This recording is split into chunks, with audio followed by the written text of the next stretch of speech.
আসসালামু আলাইকুম প্রিয় মানুষজন, নতুন ভিডিওতে আপনাদেরকে স্বাগতম।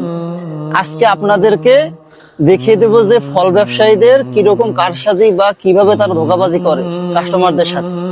ঠিক আছে, এই যে দেখা যাচ্ছে আঙ্গুরগুলা, এই সামনে আঙ্গুর আছে, সামনে আছে আর পিছিয়ে আছে, কথা বুঝতে পারছেন?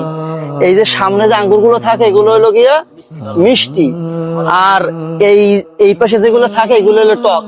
কাস্টমারে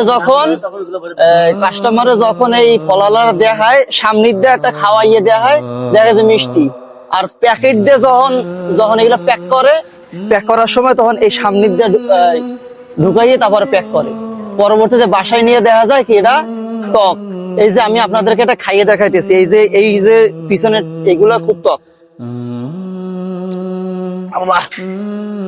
আর এই পেজে খাইলে এগুলো হলো মিষ্টি, কথা বুঝতে পারছেন? তাই আপনারা যখন কিনবেন, ফল কিনবেন, তখন হলে যে আপনারা মানে নিজের হাতে উঠাই নেবেন, নিজের হাতে প্যাক করবেন, আর খেয়াল রাখবেন যে প্যাকেট কোন জায়গা রাখতেছে, কোন জায়গায় করতেছে, এটা সবসময় দেখবেন।